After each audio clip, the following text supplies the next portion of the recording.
قرآن مجید میں اللہ تعالیٰ کا ارشاد ہے، اللہ کسی نفس کو اس کی وسعت سے بڑھ کر تکلیف نہیں دیتا، یعنی جس پر کوئی بھی تکلیف آتی ہے وہ اتنی ہی آتی ہے جتنی وہ برداشت کر سکتا ہے۔ جو اس نے نیکی کمائی یعنی کسی انسان نے، وہ اسی کے لیے، یعنی اگر ہم اچھا کریں گے تو اس کا فائدہ کس کو ملے گا؟ کسی اور کو، کرنے والے کو۔ اور جو اس نے برائی کمائی، برا کیا، وہ اسی کے ذمہ ہے۔ اچھا کریں گے تو اپنے فائدے کے لیے، برا کریں گے تو اپنے ہی سر لیں گے۔ اے ہمارے رب، اگر ہم بھول جائیں یا ہم خطا کر بیٹھے تو ہماری پکڑ نہ کرنا۔ کتنی خوبصورت دعا ہے، کیونکہ ہم انسان ہیں نا، ہم بھول جاتے ہیں، ہم سے غلطیاں ہو جاتی ہیں، پھر ہم غلطی کر کے کس کے پاس جائیں؟ اللہ ہی کے پاس، کیونکہ اللہ تعالیٰ ہی معاف کرنے والا ہے۔ تو یا رب، غلطی ہو جائے تو ہمیں پکڑنا نہیں۔ اے ہمارے رب، ہم پر ایسا بوجھ نہ ڈالنا جیسا تو نے ہم سے پہلے لوگوں پر ڈالا تھا۔ اے ہمارے رب، اور تو ہم سے وہ بوجھ نہ اٹھوا جسے اٹھانے کی ہم میں طاقت نہیں، اور ہم سے درگزر فرما اور ہمیں بخش دے اور ہم پر رحم فرما، تو ہی ہمارا مولا ہے، بس کافر قوم کے مقابلے میں ہماری مدد فرما۔ یہاں پر اللہ سبحانہ وتعالیٰ نے اپنے قانون سزا اور جزا کے بارے میں کچھ قاعدے اور اصول بتا دیے ہیں۔ پہلی بات تو یہ کہ اللہ تعالیٰ بندوں پر ان کی طاقت سے بڑھ کے بوجھ نہیں ڈالتا۔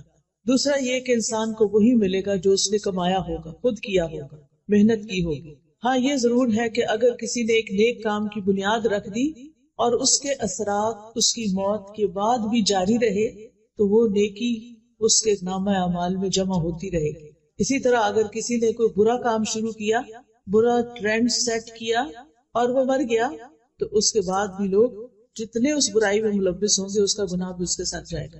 جیسے آج کل سوشل میڈیا کا دور ہے تو کچھ لوگ اپنا فیس بک اکاؤنٹ بنا لیتے ہیں اور اس پر بہت فضول قسم کی چیزیں پوسٹ کرتے رہتے ہیں، اور پاس ورڈ انہوں نے بہت چھپا کے رکھا ہوتا ہے۔ پچھلے دنوں میں کسی لڑکے کے بارے میں پڑھ رہی تھی کہ اس نے اسی قسم کی کچھ چیزیں کی ہوئی تھی کہ اچانک اس کی ڈیتھ ہو گئی۔ اب وہ خود فوت ہو چکا ہے لیکن وہ فحش فلمیں اور ویڈیوز اور چیزیں اس کی فیس بک پر موجود ہیں اور لوگ اس برائی کو دیکھے چلے جا رہے ہیں، دیکھے چلے جا رہے ہیں۔ اب آپ دیکھیے کہ وہ اور نو مور دنیا میں نہیں، کچھ اور پوسٹ نہیں کر رہا، لیکن وہ جو کر چکا ہے، جس کو اس نے بند نہیں کیا تھا، جس پر اس نے توبہ نہیں کی تھی، وہ اس کے اکاؤنٹ میں، اس کے نامہ اعمال کے اکاؤنٹ میں ایڈ ہوتا چلا جا رہا ہے۔ تو اس لیے انسان جو بھی کام دنیا میں کرے سوچ سمجھ کر کرے کہ میرے مرنے کے بعد مجھے کن الفاظ میں یاد کیا جائے گا، ایک اچھے تعمیری کردار کے انسان کے طور پر یا ایک برے انسان کے طور پر۔ کیونکہ مرنے کے بعد انسان کے لیے جو گواہیاں ہوتی ہیں لوگوں کی، مثلا اگر آپ کا اخلاق اچھا ہے، آپ لوگوں کو فائدہ پہنچانے والے ہیں، لوگوں کے کام آنے والے ہیں، تو جس دن آپ دنیا سے جائیں گے اس دن لوگ آپ کے بارے میں کیا کہیں گے؟ کیا کہیں گے بتائیے؟ بہت اچھا انسان تھا، بہت اچھا تھا۔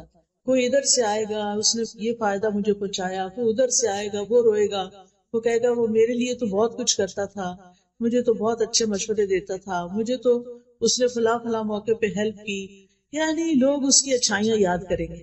اور اگر آپ نے کسی کی زندگی اجیرن کر رکھی، کسی کی لائف میں زہر گھول رکھا ہے، تو مرنے کے بعد لوگ کیا گواہیاں دیں گے؟ شکر ہے گلوں لتھا، وہ پنجابی میں کہتے ہیں، شکر ہے جان چھوٹی، شکر ہے اللہ نے سمیٹ لیا اس کو، اور اس کی تکلیفیں یاد کر کے تکلیف محسوس کرے گا۔ تو یاد رکھیے کہ صرف اتنا ہی کافی نہیں ہے کہ ہم اپنی زندگی میں کچھ اچھا کر لیں تو بس اتنا ہی، یا برا کر لیں تو اتنا ہی رہ جائے گا، وہ ساتھ بھی چلے گا۔ پھر اسی طرح یہ ہے کہ اگر کسی انسان کی زندگی میں کچھ آزمائشیں ہیں تو ان پر بھی صبر کرنا چاہیے کہ اللہ تعالیٰ کو پتا تھا کہ میں اس کو سہار سکتی، میں اس کو برداشت کر سکتی، اللہ نے مجھ پر میری وسعت سے بڑھ کے بوجھ نہیں ڈالا، اور اللہ تعالیٰ مجھے اس کا بدلہ ضرور دے گا، وہ اس کے ذریعے مجھے پیوریفائی کر رہا ہے۔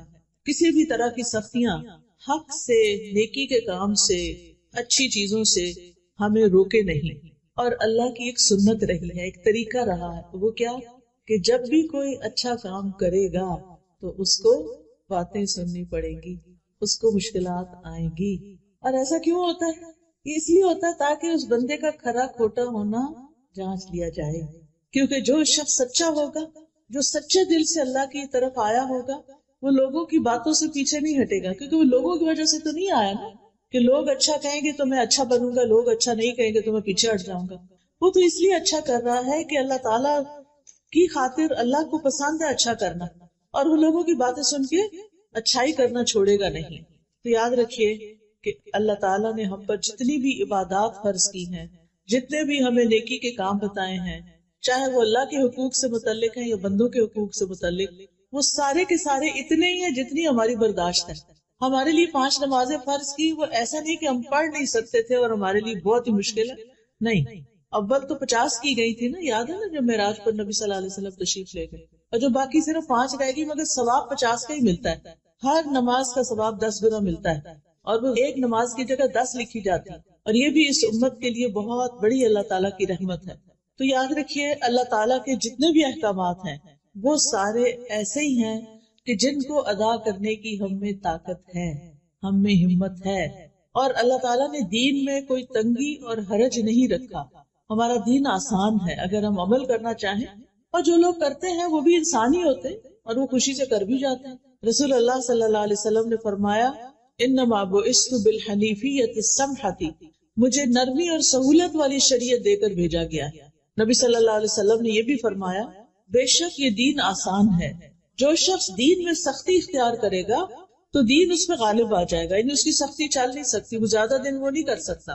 لہٰذا اپنے عمل میں پختگی اختیار کرو، یعنی جمے رہو، اور جہاں تک ممکن ہو میانہ روی برتو اور خوش ہو جاؤ، اور صبح، دوپہر اور شام اور کسی قدر رات میں عبادت سے مدد حاصل کرو. آپ دیکھیے کہ فجر کی نماز کے بعد کتنا سارا گیپ ملتا ہے ظہر تک، پھر ظہر کے بعد عصر تک، عصر کے بعد مغرب تک، عشاء تک، ایک لمبا دن ہوتا ہے. چھوٹے دن ہو تب بھی یعنی اللہ سبحانہ تعالیٰ نے ہم پر ایسی عبادت فرض نہیں کی کہ اس سے ہمیں فرصت ہی نہ ملے اور ہم دنیا کا کوئی کام نہ کر سکیں. تو اس لیے ہمیں ساری عبادات خوشی سے کرنی چاہیے، اللہ تعالیٰ کے احکامات خوشی سے قبول کرنے چاہیے، کیونکہ ان سب پر اجر و ثواب ہے، اور انسان جو کچھ کرتا ہے اس کا صلہ اس کو مل کر رہے گا. اور پھر آپ دیکھیے کہ بعض اوقات گناہ کرنے کے لیے بھی انسان کو محنت کرنی پڑتی. جو لوگ چوری کرتے ہیں وہ آسانی سے تھوڑی کرتے ہیں، اسی طرح جو لوگ اور غلط کام کرتے ہیں اس کے لیے بڑے وسیلے اختیار کرتے ہیں، لیکن چونکہ نفس اس کی طرف ہوتا ہے تو مشکل نہیں لگتا. نیکی کے لیے ہمارا نفس نہیں مانتا، ہمارے اندر سے وہ موٹیویشن نہیں ہوتی. لیکن جب آپ مثلاً حج یا عمرہ کرنے جاتے ہیں تو آپ کے اندر ایک موٹیویشن ہوتی ہے نا، وہاں جا کے اللہ کا گھر دیکھ کے اتنے سارے لوگ نماز پڑھ رہے ہوتے ہیں، ان کو دیکھ کے یہ آپ تھوڑی کرتے ہیں کہ وہاں جا کے لیٹ جائیں، آپ فوراً اٹھتے ہیں، جلدی کرتے ہیں، تھوڑا سا بھی سو کے. اسی طرح رمضان کا مہینہ آتا ہے تو اس میں بھی آپ دیکھیں کہ آپ کا شوق کتنا بڑھ جاتا ہے. تو جب شوق بڑھ جاتا ہے، ذوق بڑھ جاتا ہے، تو عمل آسان ہو جاتا ہے. تو اس لیے انسان کو اپنے لیے کوئی نہ کوئی ایسے ٹارگیٹس رکھنے چاہیے کہ جن کے ذریعے انسان کا نیکی کے کاموں میں شوق بڑھتا رہے. ایسے لیکچرز میں جائیں، مساجد میں جائیں، جمعہ خطبہ اٹینڈ کریں، ایسی مجالس اٹینڈ کریں، ایسے ہاسپٹل میں جائیں جہاں پر بیماروں کو دیکھ کے آپ کا دل پسیجے. کبھی کبھی قبرستان جائیں اور جا کے دیکھیں کہ اس سے پہلے کے لوگ کہاں پڑے ہیں آج، جن کے عالی شان گھر تھے، جن کے پاس جیولری تھی، کپڑے تھے، سب کچھ تھا، لیکن آج وہ زمین کے اندر ہیں. تو یہ چیزیں انسان کی عبادت میں اس کے لیے موٹیویشن کا سبب بنتی ہیں. تو بہرحال ہمیں یہ یاد رکھنا چاہیے کہ قیامت کے دن کوئی کسی کا بوجھ نہیں اٹھائے گا، کوئی کسی کی نیکی چھین کے نہیں لے جائے گا، اور کوئی اپنی برائی اس پہ ڈال کے نہیں چلا جائے گا. دنیا میں تو ایسا ہوتا ہے نا کہ ہماری چیزیں بعض اوقات دوسرے لوگ نکال لیتے ہیں، چرا لیتے، لے جاتے ہیں. کبھی گھر کے اندر بھی ہوتے ہیں، سسرال میں بعض سسرالی لوگ ان کی چیزیں استعمال کرنا شروع کر دیتے ہیں. اسی طرح بعض اوقات یہ ہے کہ لوگ اپنے گھر کا کوڑا آپ کے دروازے پہ پھینک دیتے ہیں. یہاں تو خیر نہیں ایسی چیزیں ہوتی، لیکن جہاں ہوتی ہیں سو ہوتی ہیں. تو یہ اللہ تعالیٰ کا ہم پر بہت بڑا احسان ہے کہ اللہ سبحانہ تعالیٰ نے ہم پر ہماری وسعت سے بڑھ کے بوجھ بھی نہیں ڈالا، اور ہماری نیکی کو ہمارے لیے لکھا، اور ہمارے گناہ کو بھی ہمارے لیے، کسی اور پہ نہیں ڈالا، اور کسی کا ہم پہ نہیں ڈالا. پھر ہم دعا کرتے ہیں، ربنا لا تؤاخذنا ان نسینا او اخطانا، اللہ تو ہمیں نہ پکڑنا اگر ہم بھول جائیں یا ہم کوئی خطا کر بیٹھے. یہاں پر آپ دیکھیے کہ ہم جب دعا مانگتے ہیں تو ربنا کہتے ہیں. رب کا مطلب کس کس کو آتا ہے؟ رب کون ہوتا ہے؟ خالق، مالک، مدبر، جس نے پیدا کیا، جو ہمارا مالک ہے، اور جو ہمارے ساری چیزوں کی تدبیر کر رہا ہے. ہم نے کیا کھانا ہے، کیا پینا ہے، کہاں رہنا ہے، یہ ہم تو اب ساتھ ساتھ زندگی میں یہ چیزیں ایکسپیرینس کر رہے ہیں نا، لیکن اللہ تعالیٰ نے یہ سارا کچھ پہلے سے ہی لکھ کے رکھا ہوا تھا، پہلے سے لکھ کے رکھا ہوا تھا. سب کچھ جو چیزیں آج ہمیں مل رہی ہیں اللہ تعالیٰ کو پہلے سے ہی پتا تھا. تو اس نے ہمارے لیے تدبیر کی، اس نے ہمارے لیے وسائل پیدا کیے. تو انسان اپنے اس رب کو پکار رہا ہے کہ اے رب تو میرا رب ہے، تو نے مجھے پیدا کیا، تو نے مجھے سب کچھ دیا، اب تو مجھے معاف بھی کر دے. تو نے مجھے رزق دیا، تو نے مجھے اولاد دی، تو نے مجھے گھر بار دیا، تو نے مجھے سب کچھ دیا، لیکن میں نے تیرا حق ادا نہیں کیا، میں نے تیرا حق ادا نہیں کیا. تو نے مجھے نعمتیں دی اور میں نے جواب میں تیری ناشکری کی، تیری نافرمانی کی. کتنی دفعہ ایسا ہوتا ہے نا کہ ہم کسی تفریح پہ جاتے ہیں، کچھ پکنک پہ جاتے ہیں اور وہاں جا کے نماز پڑھنا ہی بھول جاتے ہیں، سیر و تفریح کرتے ہیں، کھاتے پیتے ہیں، انجوائے کرتے ہیں اور اللہ کو بھول جاتے ہیں. اپنے پیاروں کو تو نہیں بھولا جاتا نا. خوشی کے موقع پر پیارے تو یاد رہتے ہیں. آپ کوئی اچھی چیز کھا رہے ہوں تو آپ کے بچے دور ہوں تو آپ کا کیا دل چاہتا ہے. مائیں اکثر کیا کہتی ہیں، میرے بیٹے کو یہ پلاؤ بڑا پسند تھا، پتہ نہیں بیچارہ پڑھنے گیا ہوا ہے وہاں کیا کھاتا ہے کیا نہیں کھاتا. تو پیاروں کو یاد رکھتے ہیں نا خوشی کے موقع پر. اسی طرح جب کوئی غم اور دکھ کا وقت ہوتا ہے تو پھر کون یاد آتا ہے؟ اپنے یاد آتے ہیں. کوئی فوت ہو جائے تو سارے بے شک آ جائیں، یعنی آس پاس کے لوگ، لیکن جب کوئی اپنا ہوتا ہے تو گلے لگ کے روتا ہے انسان. اس کے ساتھ شیئرنگ کچھ اور طرح کی ہوتی ہے. تو اللہ تعالیٰ کے ساتھ بالکل اپنوں والا تعلق ہونا چاہیے. اللہ تعالیٰ کو قریب محسوس کرنا چاہیے، اپنا ہر خوشی اور غم اس کے ساتھ شیئر کرنا چاہیے، اس کی طرف رجوع کرنا چاہیے، نعمتیں ملنے پر شکر ادا کرنا چاہیے، تکلیف آنے پر اس سے صبر مانگنا چاہیے اور دعا کرنی چاہیے. اور یہاں پر انسان کیا کہتا ہے، ربنا لا تؤاخذنا ان نسینا. نسینا کا لفظ ہے نا نسیان سے. نسیان کہتے ہیں کسی معلوم چیز سے غافل ہو جانا، اس کو بھول جانا. چابی رکھ کے کہیں بھول گئے، پتا ہے کہ چابی میری ہے، کون سی ہے، کیسی ہے، لیکن پتا نہیں چل رہا کہاں رکھ دی ہے. یعنی ایک چیز جس کو انسان جانتا ہو پھر وہ اس کے دماغ سے غائب ہو جائے تو اس کو ہم بھول جانے کا نام دیتے ہیں. اور خطا جو ہے وہ نافرمانی کرنا ہوتا ہے، مخالفت کرنا. ارادہ نہ بھی ہو تو انسان اس کے اپوزٹ کر جاتا ہے جو اللہ تعالیٰ نے اس کو کرنے کے لیے کہا ہوتا ہے. اسی طرح کسی حکم سے جاہل ہونا، پتہ ہی نہیں کہ وہ کیا کرنا ہے. کیا ہم میں سے ہر ایک کو پورے دین کا پتہ ہے؟ ہم سب کچھ تو نہیں جانتے نا، لیکن ہماری زندگی میں ایسی سچویشنز آتی ہیں کہ ہمیں کرنا کچھ اور چاہیے، ہم کچھ اور کر بیٹھتے ہے نا ایسا. تو یہ بھی خطا ہوتی ہے. کبھی آپ ڈرائیونگ کرتے ہوئے راستہ بھولے اور آگے جا کے آپ نے کہا یہ تو میرا روز کا راستہ، پتہ نہیں مجھے ہو کیا گیا، میں نے ایگزٹ مس کر دیا. ہوتا ہے جان بوجھ کے کیا ہوتا ہے؟ نہیں. کیوں؟ باتوں میں لگ جاتے ہیں. جب ڈرائیور باتوں میں لگ جاتا ہے تو اکثر راستہ بھول جاتا ہے. یعنی وہ اپنے مقصد سے غافل ہوا، ایک لمحے کے لیے غافل ہوا اور میلوں دور جا پڑا. یہ انسانوں کے ساتھ ہمارا معاملہ ہے، یعنی دنیا میں رہتے ہوئے. تو دین کے معاملے میں بھی ہمارا کچھ ایسا ہی رویہ ہوتا ہے. ہم لوگوں کی باتوں میں آ جاتے ہیں اور اللہ کا حکم بھول جاتے ہیں. ہم کوئی اچھا کام کرنے جا رہے ہوتے ہیں کہ لوگ کہتے ہیں لو یہ تم فلاں کام کرنے، کہیں چیریٹی میں دے رہے ہوتے ہیں نا، تو کہتے تو ان کو دینے کی نہیں ضرورت، ان کے پاس بہت فنڈ ہے. ٹھیک ہے. مسجد جا رہے ہوتے ہیں تو کہتے کیا ضرورت ہے مسجد جانے کی، عورتوں کی نماز گھر میں ہونی چاہیے. ٹھیک ہے. اس ملک میں تو پھر کہیں بھی اسلام کا نام نہیں ہے. اگر عورت اور بچے مسجد نہیں جائیں گے تو اسلامی ماحول کہاں سے ملے گا؟ تو میرا کہنے کا مطلب یہ ہے کہ انسان جب جانتے بوجھتے ہوئے بھول کا شکار ہو جاتا ہے تو اس سے غلطی ہو جاتی ہے. اب غلطی ہو گئی، چاہے بھول کے ہوئی چاہے غفلت سے ہوئی، غلطی تو غلطی ہے نا. اب جب آپ نے ایسا کر لیا تو اس کے بعد کوئی ریگریٹس ہوتے ہیں کیا؟ ایگزٹ مس کرنے پر کوئی ریگریٹ ہوتا ہے؟ دل چاہتا ہے گھر ہی نہ جاؤ، آپ ادھر ہی بیٹھو، کیا کر لیا، اتنے منٹ میں پہلے ہی لیٹ ہو رہی تھی اور لیٹ ہو گئے. سارے پیچھے سے بولنا شروع کر دیتے ہیں جو گاڑی میں بیٹھے ہوتے ہیں، بجائے اس کے کہ تسلی دی اچھا کوئی بات نہیں. ہم دوسروں کو اکثر پرووک ہی کرتے رہتے ہیں. خاص طور پہ میں خواتین سے کہوں گی کہ بچوں کی تربیت میں بڑے صبر و تحمل سے کام لیں. آپ گھر میں ایک سینٹرل رول پلے کرتے ہیں. آپ کے اوپر آپ کے ہسبینڈ ہیں، ہسبینڈ کے اوپر ان کا باس ہے، آپ کے نیچے آپ کے بچے ہیں اور بچوں کے بھی لیولز ہیں. ایک بچہ، پھر اس سے چھوٹا بیٹا ہے، پھر بیٹے سے چھوٹی بیٹی ہے، بیٹی سے چھوٹا پھر بیٹا ہے. آپ کہاں کھڑے ہیں؟ بیچ میں کھڑے ہیں نا.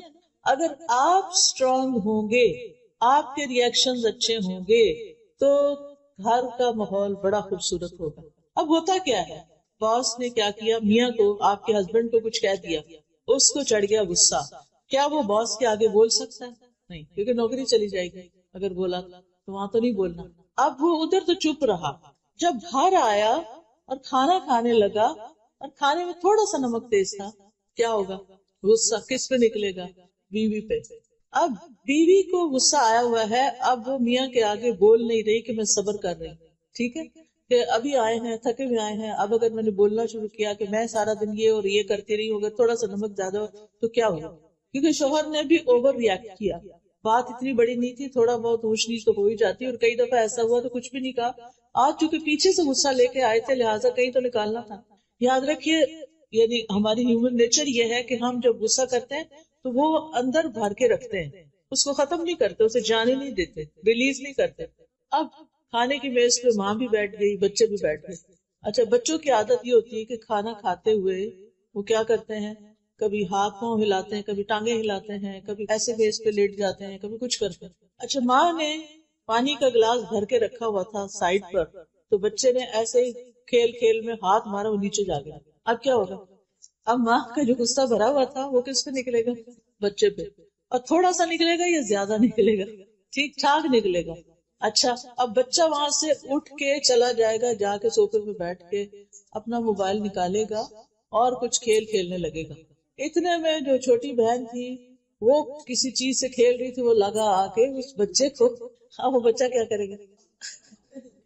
اب بچہ غصہ اتارے گا، دونوں کی فائٹنگ شروع ہو گئی۔ اچھا، اب وہ جو چھوٹی تھی جس کو پڑی بھائی سے، اب اس کے دل میں غصہ ہے ابھی بھی، وہ جا کے اپنا بھالو اٹھاتی اور اس کو پٹک پٹک کے مارتی ہے۔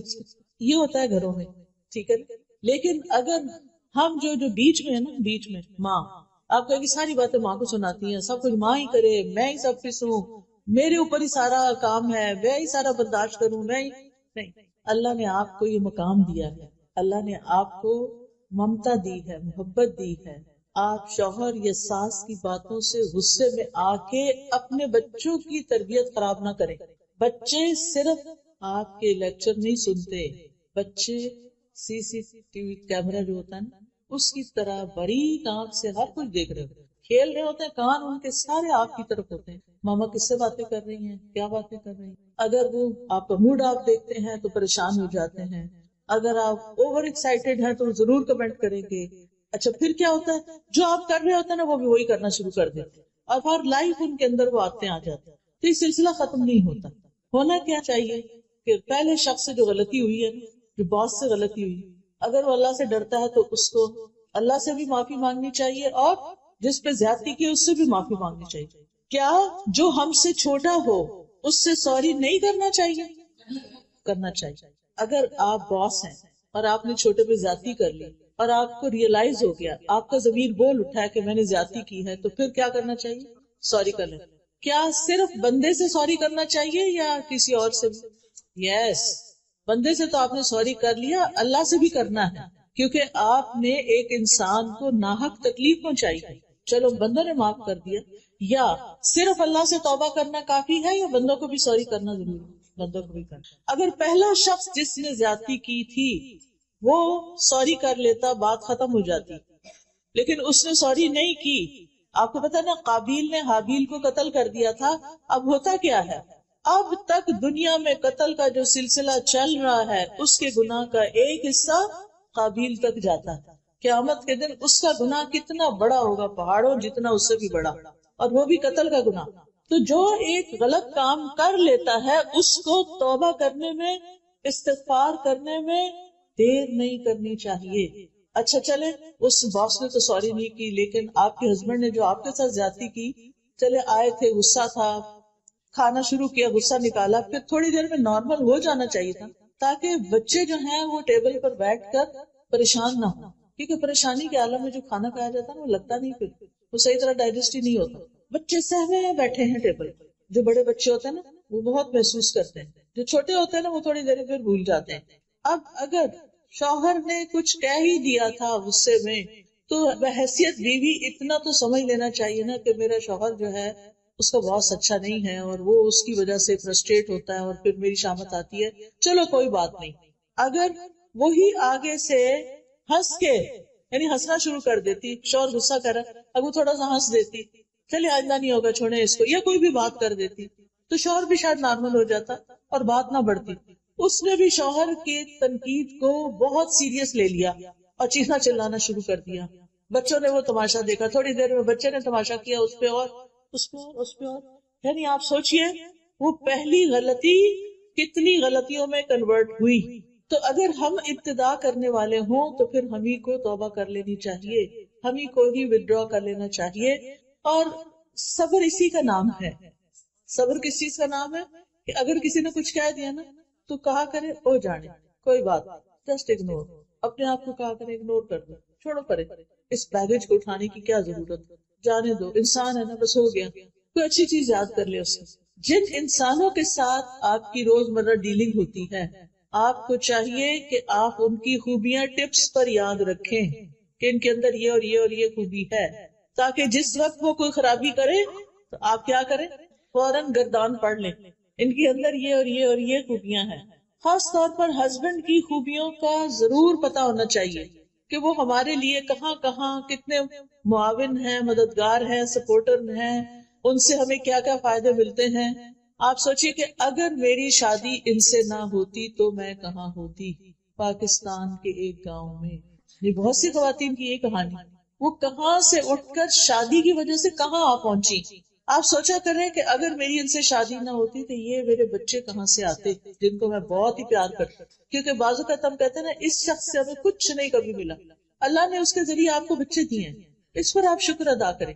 تو اس کے علاوہ بھی کوئی اس نے آپ کو کہیں ویکیشن پہ لے کر گیا ہوگا، کوئی شاپنگ کرائی ہوگی، عمرے پہ لے کر گیا ہوگا، کچھ تو کیا ہی ہوگا نا. آخر ہر انسان کے اندر ٹھیک ہے کچھ لوگوں کی اچھائیاں زیادہ ہوتی ہیں تو وہ اوپر اوپر آ جاتی ہیں اور برائیاں دب جاتی ہیں. کچھ لوگوں کی بری عادتیں اتنی زیادہ ہوتی ہیں کہ ان کی اچھائیاں بھی جو بڑی بڑی اچھائیاں ہوتی ہیں وہ بھی دب جاتی ہیں. تو نتیجہ کیا ہوتا ہے کہ ہم پھر ساری زندگی جل جل کے کڑ کڑ کے گزارتے ہیں. ہمارا شیطان ہمارے ساتھ جو لگا ہوا ہے نا ہر وقت، وہ کیا کرتا ہے جب کسی سے کوئی ذرا سی ہمیں تکلیف پہنچے نا اس کی 10 اور تکلیفیں یاد کرا دیتا ہے. اس نے وہاں بھی یہ کیا تھا، فلاں موقع پہ بھی کیا تھا، پچھلے اگلے زخم سارے تازے ہو جاتے ہیں. تو آپ نے الٹ کرنا ہے اس کا. دیکھیں اگر آپ کے ہاتھ یا بازو کا کوئی حصہ جل جاتا ہے تو آپ کیا کرتے ہیں، مزید آگ میں دیتے ہیں اس کو، کیا کرتے ہیں، برف لگاتے ہیں. اچھا اور کیا لگاتے ہیں، آئس لگا کے، اور بھی تو کچھ لگاتے ہوں گے. کون سی میڈیسن لگاتے ہیں آپ، وہ کہتے ہیں ٹوتھ پیسٹ لگاتے ہیں، کچھ لوگ ہنی لگاتے ہیں. میں اس لیے یاد دہانی کرا رہی ہوں کہ عورتوں کو کچن میں اکثر واسطہ پڑتا رہتا ہے، اس وقت ایسی جلن ہوتی ہے کہ بھول جاتا کیا لگانا ہے. ہنی سب سے اچھی ہے، یاد رکھیے ہنی کچن میں ضرور ہونی چاہیے. کچھ چھوٹی موٹی بھی بھاپ چھاپ پڑے تھوڑی دیر بہت کاٹتی ہے لیکن پھر آپ کا چھالا نہیں بنے گا. یاد رکھیے گا اس میرے نسخے کو، ٹوٹکے کو. انشاءاللہ آپ کو پہلے سے ہی پتا لیکن بھولے ہوئے تھے، جواب نہیں دیا آپ.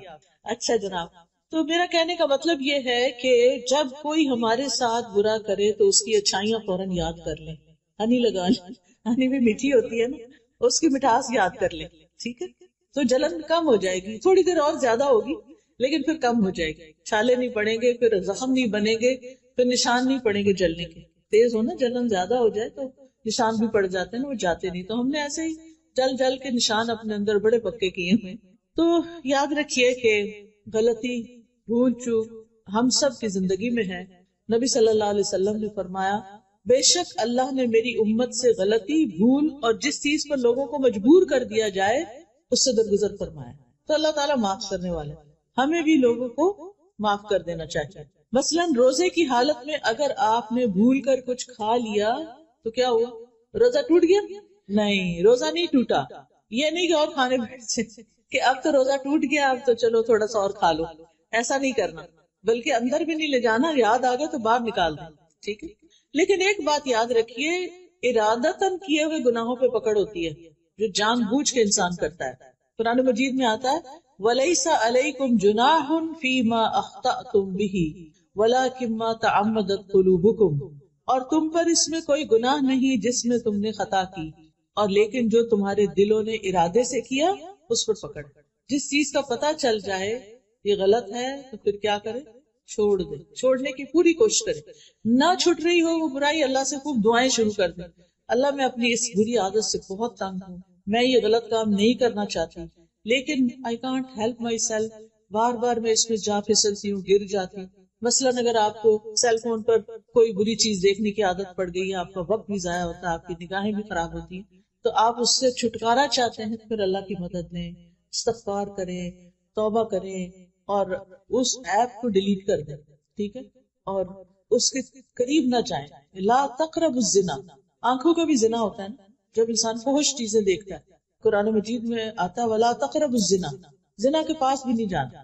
تو بہرحال ہم سے غلطیاں ہوتی ہیں، اللہ کے حق میں بھی ہوتی ہیں اور بندوں کے حق میں بھی ہوتی ہیں، اور پھر وہ غلطیاں بوجھ بن جاتی ہیں ہمارے اوپر. تو ہمیں دعا کرنی چاہیے ربنا ولا تحمل علینا اسرا کما حملته علی الذین من قبلنا، اللہ ہم پہ وہ بوجھ نہ ڈال جو ہم سے پہلے لوگوں پہ ڈال. یعنی دین کے معاملے میں ہم پر وہ ذمہ داریاں نہ آئیں جو ہم اٹھا نہ سکیں، یا ہم کوئی ایسا عہد نہ کسی سے کریں جس پہ قائم نہ ہو سکے. اللہ ایسا گناہ نہ کر بیٹھے جس کی توبہ نہیں، کیونکہ شرک کی توبہ نہیں ہے نا. تو یہ نہیں کہ آپ کہیں کہ میں تو بھول گئی تھی، نہیں، شرک کسی حال میں معاف نہیں. تو اس کے بارے میں بھی دل میں رکھے کہ اللہ ہم سے شرک نہ ہو، یا یہ کہ ہمارے اوپر کوئی ایسے کام نہ آئے کہ جس کو ہم نبھا نہ سکیں، ایسی بیماری نہ آئے کہ ہم اٹھنے بیٹھنے کے قابل ہی نہ رہیں. اللہ سے دعا کرنی چاہیے کہ اللہ تعالیٰ برے بڑھاپے سے اور بدترین بیماریوں سے ہمیں بچا کے رکھنا. اب دیکھیے کہ جو بزرگ، ابھی میں گاڑی میں انٹر ہو ہی رہی تھی کہ ایک فون آ گیا. ایک آنٹی ہے کافی بزرگ، بیچاری اکیلی رہتی تھی، کہتی ہوں فجر کی نماز کے لیے اٹھی ہوں اور گر گئی ہیں، ریبس ٹوٹ گئی ہیں اور پتہ نہیں کیا کیا ہو گیا ہے، ہل بھی نہیں سکتی، ہاسپٹل میں پڑی ہوئی. ایسی دل کو تکلیف ہوئی. کہتی میری برتھ ڈے تھی اس دن اور میں اٹھی تھی کہ آج میں نے اتنا صدقہ کرنا ہے، آج میں نے یہ کرنا ہے، لیکن میرے ساتھ دیکھیں کیا ہو گیا. تو میرے لیے دعا کریں، آپ بھی دعا کریں اللہ تعالیٰ ان کو صحت دے اور ان کی تکلیف دور کرے. اب آپ سوچیں کہ جس شخص کی ریبس ٹوٹ جائیں اس کے لیے تو سانس لینا بھی دور ہے. تو اللہ ہمیں کسی ایسی تکلیف میں نہ ڈالنا، ایسی مشکل میں نہ ڈالنا کہ ہم دوسروں کے بوجھ بن جائیں. ربنا ولا تحملنا ما لا طاقت لنا به، اللہ ہم سے وہ بوجھ نہ اٹھوا جس کے اٹھانے کی ہمیں طاقت ہی نہیں. یعنی ایسے کاموں کی ذمہ داری ہم پہ نہ آئے جو ہم نبھا نہ سکیں. بعض اوقات ایسا ہوتا ہے کہ انسان کی زندگی میں ایسے حادثات ہو جاتے ہیں کہ انسان کو مجبوراً وہ ذمہ داریاں لینی پڑ جاتی ہیں. میری خالہ اللہ تعالیٰ ان پر اپنی رحمت نازل کرے، ان کے اپنے 11 بچے تھے. جو سب سے بڑا بچہ تھا اس کی کار ایکسیڈنٹ میں ڈیتھ ہو گئی، اس کی اور اس کی بیوی دونوں. 4 بچے چھوٹے چھوٹے پیچھے تھے، وہ بچ گئے. اب آپ خود سوچیں کہ جس خاتون نے اپنے اتنے بچے پالے اور 4 یتیم بچوں کو پالنے کی ذمہ داری ان پہ آ گئی، اور ایج ایسی تھی کہ جوان نہیں تھی اب، لیکن بڑی اچھی طرح انہوں نے وہ ذمہ داری نبھائی. لیکن ان کو دیکھ دیکھ کے رحم آتا تھا کہ کیسی آزمائش میں آ پڑی.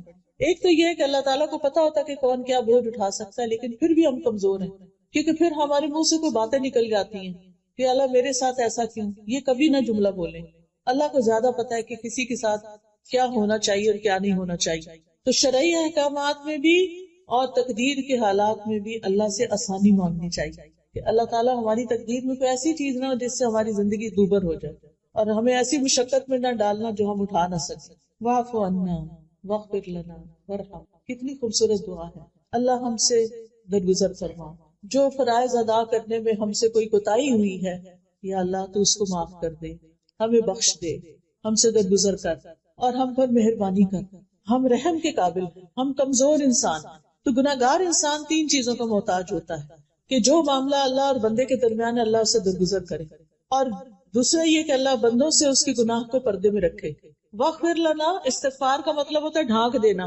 بعض اوقات ہم کوئی ایسا گناہ کر بیٹھتے ہیں جس کا صرف اللہ کو پتا ہوتا ہے، اور پھر ہم ڈرتے ہیں کہ کئی لوگوں کو پتا نہ چل جائے. خاص طور پر جو ٹین ایج ہوتی ہے نا، اس میں انسان سے کوئی ایسی غلطیاں ہو جاتی ہیں بعض اوقات کہ جس پر ساری زندگی وہ پچھتاتا ہے. مثلاً بچوں کو نشے کی عادت کب پڑتی، کس ایج؟ ٹین ایج، جو پڑھائی کا سٹریس آتا ہے، جو بہت سے سٹریس آتے ہیں. پھر اسی طرح پڑھائی میں سیریس ہونے کی بجائے ایسے ریلیشن شپ میں گرفتار ہو جاتے ہیں کہ I love you and I miss you, سارا دن اسی میں گزار دیتے ہیں. اب جب نکلتے ہیں نا ٹین ایج سے باہر، 20s میں آتے ہیں اور حقائق سامنے آتے ہیں کہ پڑھا نہیں تو اب ہوگا کیا، اور نشے میں پڑ گئے تو اب کیا ہوگا. تو پھر اس وقت انسان سخت پریشان ہو. یہ دعا اپنے بچوں کو بھی سکھا دیں، چھوٹے چھوٹے بچوں کو بھی. تو گناہگار انسان 3 چیزوں کا محتاج ہوتا ہے کہ اللہ میرے سے جو گناہ ہو گیا جس کا صرف تجھے پتا ہے تو اس کو معاف کر دے، بندوں سے میرے گناہ کو ڈھانپ دے، اور تیسرا یہ کہ آئندہ کے لیے مجھ پہ رحم کر اور مجھے دوبارہ اس گناہ کے قریب نہ جانے دے، مجھے بچا لے. اور پھر آپ دیکھیے کہ کبھی انسان کے گناہ دل میں ہوتے ہیں، بدگمانیوں وغیرہ کی شکل میں، کبھی زبان میں ہوتے ہیں، کبھی جسم سے کر رہا ہوتا ہے. تو جو چیز دل میں ہے یا اللہ اس کا تجھے پتا ہے تو اس کو معاف کر دے. جو ہم نے کر لیا جس سے منع کیا گیا اس کو تو ڈھانپ دے اور آئندہ کے لیے ہمیں بچا کے رکھ. اور پہلے بخشش مانگی، گناہوں کو ڈھانپنا مانگا اور پھر رحم مانگا، کیونکہ پہلے وہ خانہ خالی ہو نا، صاف ہو، تو پھر رحمت آئے گی، توبہ معافی ہو جائے گی تو پھر ہی اللہ کی رحمت آئے گی نا۔ اگر ہم نے توبہ معافی کی نہیں، مانگی نہیں، تو پھر باقی کیا ہوگا؟ انت مولانا، تو ہی ہمارا مولا ہے، تو ہمارا مالک ہے، تو ہمارا مددگار ہے، فانصرنا علی القوم الکافرین، تو ہمیں کافر قوم کے مقابلے میں مدد دے۔ اور یہ اللہ تعالیٰ ہی ایمان والوں کا حقیقی مولا ہے۔ تو یہ اللہ تعالیٰ کی بہت بڑی رحمت ہے کہ اللہ نے ہمیں یہ دعا کرنا سکھائی ہے۔ وہ ہمیں جانتا ہے نا، ہماری ضروریات کو بھی جانتا ہے، تو اس نے ہمیں مانگنا سکھا دیا۔ پھر اس سے بھی پتہ چلتا ہے کہ مانگنے کی چیزوں میں 3 اہم چیزیں ہیں مانگنے کی: عفو و درگزر، بخشش اور رحمت۔ پھر یہ کہ رب کے وسیلے سے مانگنا چاہیے، اس سے تکلیف دور ہوتی ہے، ربنا کہہ کے، ربی کہہ کے۔ اور پھر یہ کہ مومن بندوں کے لیے اللہ کی خاص رحمت ہوتی ہے۔ تو پیاری بہنوں، ہم سب انسان خطا کار، حدیث میں آتا ہے ہر انسان خطا کار ہے، اور بہترین خطا کار وہ ہیں جو توبہ کرتے ہیں۔ تو ہم سب کو توبہ استغفار کی ضرورت ہے۔ مومن سے بھی گناہ ہو جاتا ہے، متقی انسان سے بھی ہو جاتا ہے، پارسا، محسن، اعلیٰ درجے کے نیک انسان سے بھی غلطی ہو جاتی ہے۔ کوئی انسان غلطی سے پاک نہیں۔ پیغمبر معصوم ہوتے ہیں، ہم معصوم نہیں، ہم سے غلطیاں ہوتی ہیں۔ نبی صلی اللہ علیہ وسلم نے فرمایا ہر مومن سے کوئی نہ کوئی ایسا گناہ ہو جاتا ہے جس کو وہ اکثر کر لیتا ہے، یا کوئی ایسا گناہ ہوتا ہے جس پر وہ قائم رہتا ہے، چھوڑ نہیں پاتا، اور اس کو چھوڑ نہیں سکتا حتیٰ کہ دنیا سے چلا جاتا ہے۔ کچھ عادتیں بن جاتی ہیں۔ بعض اوقات میں اتنی حیران ہوتی ہوں کہ ہم اتنی زیادہ زبان کی حفاظت کے بارے میں باتیں پڑھتے ہیں، لیکن جب میں لوگوں کا عملی رویہ دیکھتی ہوں تو وہ کوئی حفاظت نہیں کر رہے ہوتے۔ جو فضول بات، ہر بات میں کچھ نہ کچھ بولنا، خاموشی کی تو عادت ہی نہیں نا۔ میں سوچتی ہوں انہوں نے کبھی لیکچر کوئی سنا بھی ہے کہ نہیں، یعنی وہ اپنی بری عادتوں سے باز نہیں آتے، دوسروں کو تکلیف دینے سے باز ہی نہیں آتے، ان کی سرشت میں پڑا ہوا ہوتا ہے چبھتی ہوئی باتیں کرنا۔ ہم اگر تانے شانے نہ دیں تو ہمارا گزارا نہیں، کیا فرق پڑتا ہے؟ ضروری تو نہیں کہ ہر وقت دوسروں کو نصیحت کرتے رہیں، کوئی ضروری ہے؟ ایک شخص مسجد نبوی میں پیشاب کر رہا تھا، صحابہ دوڑے کہ اس کو مارے، اس کو روکے۔ آپ نے کہا تم رک جاؤ، اب وہ کر رہا ہے نا، کرنے دو، کیونکہ اگر وہ سال میں دوڑ پڑتا تو ایک جگہ کر رہا تو ساری مسجد خراب ہوتی۔ تو بعض اوقات اتنی سی بات ہوتی ہے چھوٹی سی، اور ہماری بد اخلاقی اس برائی کو بہت بڑا بنا دیتی اور اس کے اثرات دور دور تک چلے جاتے ہیں۔ تھوڑا سا ٹنگ کو کنٹرول کر لیں، ہر چیز میں کمنٹ نہیں دیا کریں، ہر چیز میں اظہار خیال نہ کیا کریں، ہر چیز میں اپنی رائے دینے نہ بیٹھ جایا کریں۔ آپ اپنے آپ کو کیا سمجھتے ہیں؟ مجھے تو کبھی یہ سمجھ نہیں آتا کہ ہم کیا سمجھتے کہ ہم کون ہیں۔ ہم عالم ہیں، ہم مفتی ہیں، ہم مربی، ہم کون ہیں؟ ہم تو ایک عام انسان ہیں۔ ہمیں حق نہیں پہنچتا کہ ہم ہر وقت ٹوکا ٹوکی کرتے رہیں۔ کئی بزرگوں نے گھر میں لوگوں کی زندگی حرام کی ہوئی ہوتی ہے، معذرت کے ساتھ، ان کے اپنے بچے ان کو چھوڑ کے بھاگنے کے لیے تیار ہوتے ہیں کہ کس دن ہماری کہیں اور جاب ہو اور ہم موو آؤٹ کریں۔ تو یہ سب کچھ کیا ہے؟ یہ ہمارے رویے ہیں کہ لوگ ہمارے ساتھ کمفرٹیبل نہیں ہوتے، لوگ ہمارے ساتھ رہنا نہیں چاہتے، کیونکہ ہم لوگوں کو اپنے رویوں سے بیزار کر دیتے ہیں۔ تو حدیث میں آتا ہے من سمت نجا، جو خاموش رہا، چپ رہا، اس نے نجات پائی۔ بعض اوقات کوئی دنیا کے کسی حصے کی طرف کی بات کر رہا ہوتا ہے، فلاں ملک میں یہ ہو گیا، اب ہم نے کوئی کمنٹ کرنا ہوتا ہے، انہوں نے کیا ہوگا نا کچھ خرابی، آ گیا نا ان پہ عذاب۔ بھائی کس نے آپ کو بتایا؟ آپ نے اللہ کا فیصلہ جان لیا کہ اللہ نے ان کو اس امتحان میں کیوں ڈالا؟ تو ہر بات بے بات پر نہ بولا کریں، خاموش رہنا بھی سیکھیں۔ اور بزرگوں کو خاص طور پہ میں کہوں گی، میں نہیں کہتی کہ بچوں کو کھلی چھوٹ ہے جو مرضی چاہے، بچوں کے اندر بھی آپ دیکھیں بچے بدتمیزی سے بات کرتے ہیں، ہم ہنستے ہیں۔ آج کل کے بچے بڑے ہوشیار ہیں، آج کل کے بچے بڑے اسمارٹ ہیں، آج کل کے بچے بڑے کانفیڈنٹ ہیں، ایسے ایسے تعریفی جملے بول کے ان کی بدتمیزیوں کو ہم نے ملٹی پلائی کر دیا۔ تو بچوں کو بھی شے نہ دیں، جو غلط بات ہے اس کو چپ رہے، بالکل نہ ہنسے، بالکل خاموش رہے، صرف اپنی خاموشی سے بتائیں کہ مجھے یہ بات پسند نہیں آئی جو تم نے اپنی دادی کو کہی ہے یا تم نے اپنی نانی کو کہی ہے، کیونکہ بعض اوقات وہ ان کو بدتمیزی سے کہہ رہے تھے، نانی آپ تو یہ کہہ رہی تھی، اب آپ یہ خود کر رہی ہیں۔ تو اس طرح کی چیزیں جو ہیں ان کو شے نہیں دینی چاہیے۔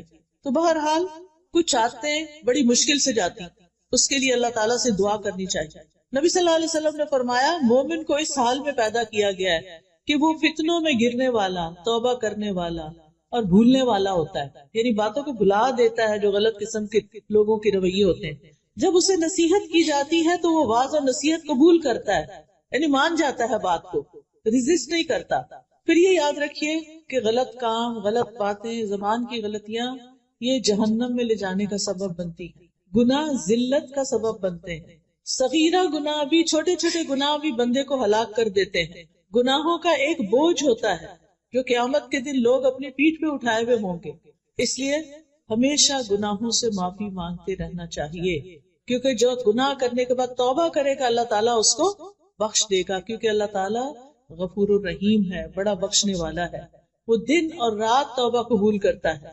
انبیاء بھی استغفار کرتے تھے. یہ بتائیے کہ نبی صلی اللہ علیہ وسلم دن میں کتنی بار استغفار کرتے تھے؟ 70 سے 100 بار. ٹھیک ہے، کیا ہم بھی کچھ دفعہ استغفار کرتے؟ ہم میں سے ہر بہن کو کم از کم 100 دفعہ یہ تسبیح ضرور پڑھنی چاہیے، استغفر اللہ و اتوب الیہ، استغفر اللہ و اتوب الیہ. ایک تسبیح لازماً ہر روز کیا کریں. کیوں؟ اس لیے کہ اگر نبی صلی اللہ علیہ وسلم جو معصوم تھے وہ 100 دفعہ استغفار کرتے تھے تو ہمیں نہیں کرنی چاہیے. ابراہیم علیہ السلام نے کیا دعا کی تھی؟ والذی اطمع ان یغفر لی خطیئتی یوم الدین، وہ ذات جس سے میں توقع رکھتا ہوں کہ قیامت کے دن وہ میری خطائیں معاف کر دے گا. موسیٰ علیہ السلام نے کیا کہا تھا؟ کسی یاد ہے موسیٰ علیہ السلام کی توبہ کی دعا جب ان سے وہ ایک شخص قتل ہو گیا تھا غلطی سے؟ رب انی ظلمت نفسی فاغفر لی فغفر له انہ هو الغفور الرحیم. یونس علیہ السلام نے کون سی دعا کی تھی؟ شابش. داؤد علیہ السلام نے رب اوزعنی ان اشکر نعمتک علی، اور پھر وظن داؤد انما فتنہ فاستغفر ربہ، استغفار کیا تھا انہوں نے. نوح علیہ السلام نے اپنی قوم سے کہا تھا کہ لوگوں استغفار کرو، اللہ بڑا معاف کرنے والا ہے، آسمان سے وہ بارشیں برسائے گا، تمہیں مال اور بیٹے دے گا اور تمہارے لیے نہریں جاری کر دے گا. یہ استغفار کے فائدے ہیں. معافی مانگنے سے یہ کچھ ملتا ہے. آپ کی زندگی میں کسی بھی چیز کی کمی ہے نا، کوئی بھی آپ کا پرابلم ہے، آپ استغفار شروع کر دیں، اللہ تعالیٰ اس مسئلے کو حل کر دیں. گناہوں سے توبہ کریں. تمام لوگوں کو استغفار کا حکم ہے، اور ایمان والوں کی تو خاص صفت ہے وبالاسحار هم یستغفرون، کہ وہ سحری کے وقت استغفار کرتے ہیں. اور جو اللہ سے معافی کی امید رکھتا ہے اللہ تعالیٰ اس کو معاف کر دیتا ہے. اور بخشش مانگنے والے کے لیے اللہ کا وعدہ ہے کہ جب تک بندہ معافی مانگتا رہے گا اللہ تعالیٰ بھی اس کو معاف کرتا رہے گا.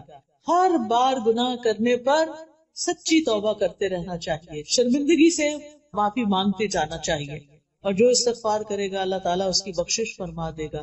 حدیث میں آتا ہے رسول اللہ صلی اللہ علیہ وسلم نے فرمایا ہمارا رب تبارک و تعالی ہر رات کو اس وقت آسمانی دنیا پہ آتا ہے جب رات کا آخری تہائی حصہ رہ جاتا ہے. وہ کہتا ہے کوئی جو مجھ سے دعا کرے تو میں اس کی دعا قبول کروں، ہے کوئی جو مجھ سے مانگے تو میں اسے عطا کروں، ہے کوئی جو مجھ سے بخشش طلب کرے تو میں اس کو بخش دوں. کتنی بڑی بات ہے. اللہ تعالیٰ خود بلاتے ہیں آؤ بخشش مانگو، میں معاف کر دوں گا. ہماری بعض نعمتوں کے راستے میں ہمارے گناہ رکاوٹ ہوتے ہیں، ان سے معافی مانگ لیں تو وہ نعمتیں واپس آ جاتی ہیں. بڑے سے بڑا گناہ استغفار سے معاف ہو جاتا ہے، اور توبہ انسان کو گناہوں سے پاک کر دیتی ہے. استغفار دلوں کی صفائی کا ذریعہ ہے. گناہ سے دل پہ سیاہ نقطہ لگتا، پیر جاتا، دل کالے ہو جاتے ہیں. استغفار ان کو چمکا دیتا ہے. استغفار سے برائیاں نیکیوں میں بدل جاتی ہیں، اللہ کی رحمت ملتی ہے، اللہ کی محبت ملتی ہے، کامیابیاں نصیب ہوتی ہیں، اچھا سامان زندگی ملتا ہے، رزق، مال اور اولاد میں اضافہ ہوتا ہے، انسان کو خیر و برکت اور طاقت نصیب ہوتی ہے. کچھ بیماریوں کا علاج بھی استغفار ہے. پھر سینے کی تنگی دور ہوتی ہے، دل کی گھٹن، ڈپریشن، اس کا علاج بھی استغفار ہے. بندے کی حالت بہتر ہونے لگتی ہے. اللہ کا عذاب نہیں آتا جب تک بندہ استغفار کرتا ہے. قیامت کے دن وہ شخص اپنا نامہ اعمال دیکھ کے خوش ہو جائے گا جس میں ڈھیروں ڈھیر استغفار ہوگا. استغفار جنت میں داخلے کا ذریعہ ہے. تو کرنے کے کام کیا ہے؟ کرنا کیا ہے؟ کثرت سے استغفار کرنا ہے. روزانہ کتنی بار؟ 100 بار. نبی صلی اللہ علیہ وسلم تو ایک ایک مجلس میں 100 بار کر لیتے تھے. اگر ہم سارے دن میں بھی 100 بار کر لیں تو بڑی بات ہے. پھر امید رکھ کے بخشش مانگنی ہے. یہ نہیں کہنا ہے پتہ نہیں میرے تو گناہ اتنے زیادہ معاف ہوں گے کہ نہیں، یہ نہیں کہنا. یہ سوچنا ہے اللہ معاف کرنے والا ہے، اللہ مجھے معاف کر دے گا. پھر گناہ ہو جائے تو انتظار کرنا ہے کہ 80 سال بعد حج پہ جائیں گے تو توبہ کریں. فوراً توبہ کرنی ہے. کھلا گناہ ہو تو کھلی توبہ، چھپا گناہ ہو تو چھپ کے توبہ. اور سچی توبہ. سچی توبہ کا مطلب یہ ہے کہ انسان پکا ارادہ کرے کہ میں نے دوبارہ نہیں اس گناہ کی طرف آنا. پھر یہ ہے کہ شرمندہ ہونا اور آئندہ نہ کرنے کا وعدہ کرنا اور گناہوں سے ڈرتے رہنا. جو شخص دنیا میں اپنے گناہوں سے ڈرتا ہے قیامت کے دن اللہ تعالیٰ اس کا ڈر نکال دیں گے، اس کا ڈر ختم ہو جائے گا۔ لہٰذا پیاری بہنوں، آج کا میرا میسج آپ کے لیے یہی تھا اور اپنے لیے بھی، کہ اپنی غلطیوں پر معافی بھی مانگنی ہے اور اصلاح بھی کرنی ہے اور اللہ تعالیٰ سے مدد مانگتے رہنا، ٹھیک ہے نا۔ اس کے لیے ایک کارڈ ہے استغفار کے فائدے، یہ دیکھیں، یہ کارڈ انگلش اور اردو ترجمے کے ساتھ ساتھ دیکھ کے ادھر رکھنا، ٹھیک ہے۔ اس میں ہم نے ساری استغفار کی دعائیں لکھی ہوئی ہیں۔ اگر آپ دن میں ایک دفعہ یا ہر جمعے کو بیٹھ کے آخری گھڑیوں میں دعائیں قبول ہوتی ہیں اس وقت پڑھ لیں، سحری کے وقت پڑھ لیں، یہ آپ میں سے ہر ایک کے پاس ہونا چاہیے۔ اب مجھے نہیں پتا کہ ہر ایک کو پورا آئے گا کہ نہیں، لیکن ایک کتاب ہے ایاک نستعین ہے آپ کے پاس، اس کے اندر بھی لکھا ہوا ہے استغفار، ٹھیک ہے۔ اس میں حفاظت کی دعائیں بھی ہیں، انگلش کی بھی ہے اور یہ اردو کی بھی ہے۔ اس کے علاوہ ہمیں ہر وقت کنفیوژن رہتی ہے، یہ کام کریں کہ نہ کریں، یہ رشتہ آیا اب کیا کریں، کبھی اس سے مشورہ کرتے کبھی اس سے، سب